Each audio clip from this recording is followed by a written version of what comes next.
What's the meaning and purpose of life? Outside human beings? Because we, of course, dream up all this stuff. Like, it's nothing but a sort of fantasy and nonsense. I make up whatever it is. Or worse, it was made up by someone before me and handed to me when I was a child, and now I think that's true. And so, the purpose of life is to be a good person. The person that wanted you to become a better person said that to you as a child. And then, other people say, money! Make money! Those people. And so you have this child growing up with all these kind of mixed messages that are all garbled nonsense. There is no purpose, from what we can tell. If we go back beyond the stories that we were told, then there is no originary statement. There is a series of lies and misinterpretations and silliness and foolishness and statements that people have made to us our whole lives, and as cultures make to one another. Like, how do you pass on a culture? You tell stories over and over. And so there's that. So we're sort of stuck in that existential nightmare of having to dream up our own purpose and come up with a purpose for ourselves. And so, once I've done that ramble, that kind of brings you back to what I think, that I'm here for myself. Say, well, it's an accident. My birth is an accident, I would presume. And there's no evidence to the contrary. And so, out of this accidental birth or whatever, I have, as I talked about earlier, responsibilities. You've taken from them, so therefore you have a responsibility to give something back. And so there's that. And not to be the destroyer, so that afterwards, at the kind of whatever version of end times that there is, that you can stand there and say, no, I am not responsible for a lot of this. I can live with myself. I didn't really do a lot of this or whatever. But there is no intrinsic purpose outside of us. It's all dreams. If you asked a dolphin, we do these IQ tests all the time with other animals, and so the animals that score the highest on IQ tests is really interesting. Are corvids, the crow family. And you can kind of see it when you look at a crow, because they have that beady, intelligent look to them. And so there's been crows that have dropped nuts onto crosswalks, and then they go up and sit on the wire, and they wait until the light changes and the cars drive over them. And then when the light changes again and it's a walk signal, they go down and eat them. And so corvid intelligence or whatever. And we do that with dolphins. We do intelligence tests.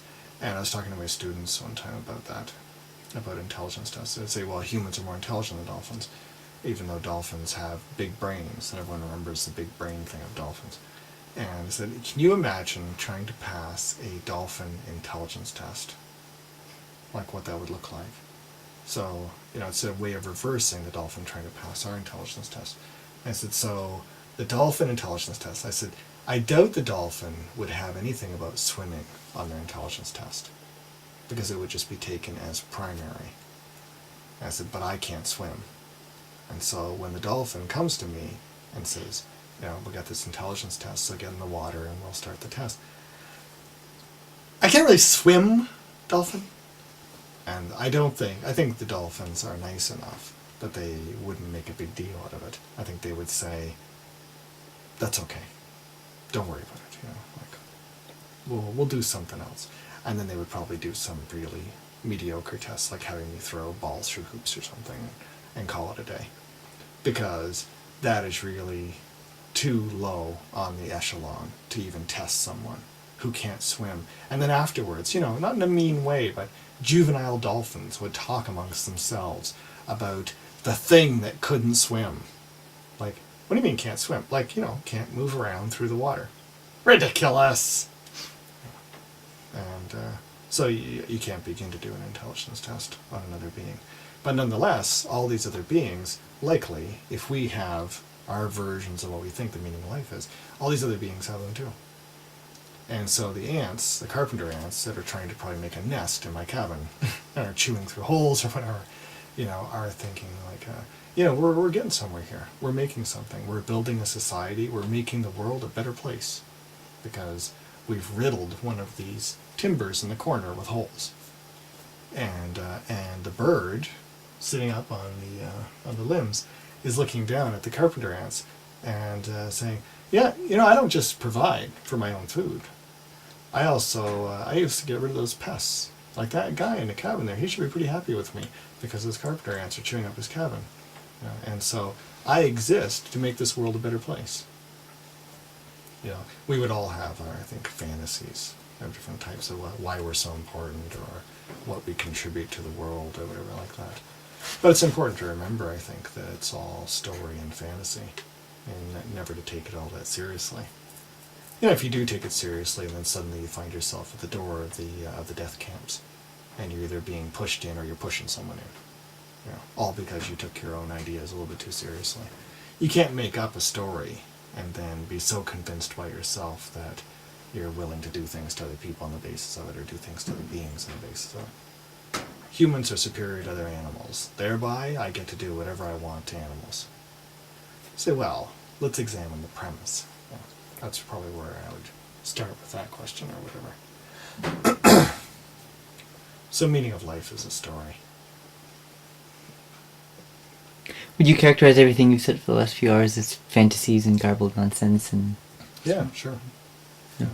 I honestly believe that we as beings, I don't think that we are in touch with a real essential existence.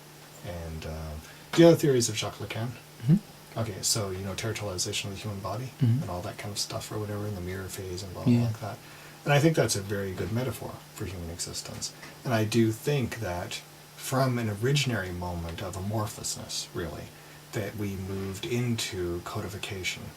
And at the point of codification, we did lose a connection to, he calls it a real, but a connection to something that's unmitigated by the codes. And I think that's very true. So we live in code world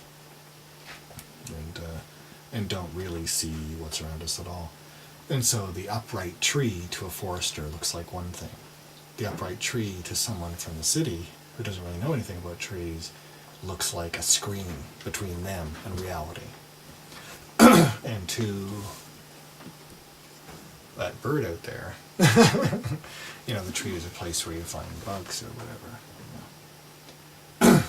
Yeah, it's we're constantly inside of our different versions of stories, and we take it really seriously. And it is true what the postmoderns say, that there are certain details of the story that you have to agree upon. Otherwise, you're not going to find your way out of the room. Like, we have to agree that one of the holes in this building opens in such a way that it can permit a human to go through. And so then you kind of pick your hole and you make kind of a social agreement or whatever that we call it a door. You can get in and out. So there is a kind of base, not really reality, but there's a base series of codes that we share and we agree upon to share. But yeah, I think so. Like we stand really, I think, my vision of the real and how it works is we stand in a kind of whirlwind, and we try to imagine what the meaning of that could be. We're in the dark and we're surrounded by like a chaotic noise that we're trying to put into like some kind of framework,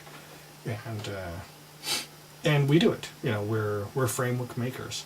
So if someone says to you, "Grandma," then you have a grandmother in mind. You're coming up with a narrative on why they're bringing it up at that point. You're automatically making meaning, just out of a single word. And if the person has a Tourette's or aphasia, then it may mean absolutely nothing. But anyway, so this character Bjorn, who is a character from my long poem, talks about what the purpose and meaning to this is. But Bjorn's life is exceedingly constrained, and yet he has a sort of wide-ranging vision, but from someone who's got an extremely constrained life. I've seen much, have ranged far, and from the lorn and empty regions of the world, though not compelled, I'll bring to this question a drab collection of words. In some sense we live for a beauty, for an alignment between a thing imagined and a thing daily we must endure. For life is as one long search for a half-forgotten thing, that upon waking seemed a beautiful element of a dream. As though in desperation we search in the long unending night for that which makes permanent fixture of the momentary vision. And I think that's very true. We have, this alignment between a thing imagined and a thing in daily we must endure. And so we have the world around us, this sort of physical world or whatever, that is biting insects and fast vehicles and all this other kind of stuff that's around us. And we have that, and then we have a vision of what we want the world to be and our fantasy of what the world is. And we try to make those align in some way. And, with how much success, who knows. If they align extremely successfully, then the people will say you're a scientist because your fantasy is similar to my reality. And but it's still fantasy and nonsense. I told you the story about Galileo. You're interested in the story of Galileo?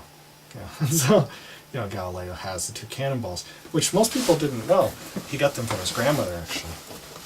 She was a collector of cannonballs. So he gets 2 cannonballs, a 5-pounder and a 10-pounder, and he goes to the top of the Leaning Tower of Pisa, and he whips them off, and then he runs really fast down to the bottom of the tower, and he runs out, and he gets there in time to see the 2 cannonballs hit at the same time. And Galileo says to himself, the cannonballs hit at the same time. And that's science, the science of measurement. And so science at that point is done.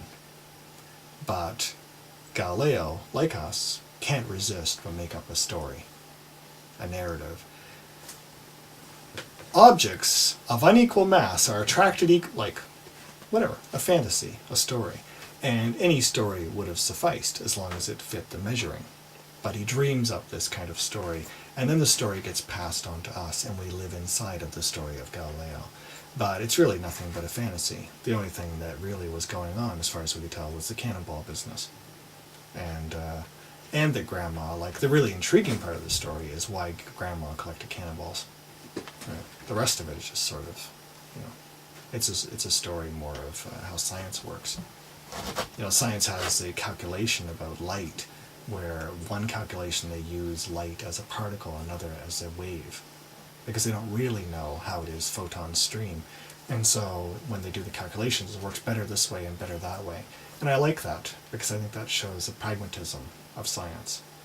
But if the calculation works, we'll let it alone as far as the truth of the matter. Because they know that they're describing something. And in description, it's not exactly truth. Description is interpretation. Truth is a different thing. Light is, that's what truth, big capital T truth is. But yeah, I think that's true. I think we fight to try and make these things come together. The fantasy and the phenomenological world. Yeah, and I like that line a lot. Yeah, it's nice, huh? I like it. I put it on my Facebook profile. I don't really. So light can be at once a wave. Just seems to cheapen it so much. Light can be a wave, and a particle. It's neither. But we know how waves work, and we know how particles work. And we know that light has some kind of ways it shares things. And so the physics people from the physics of optics just kind of let it go. They say, okay, it's it works this way, and we do this, and it works this way, and we do this, and jokingly they call it a wavicle. Right. But that's a joke. Right. They know that there is something they don't know about it, but we can describe things we don't know. Right.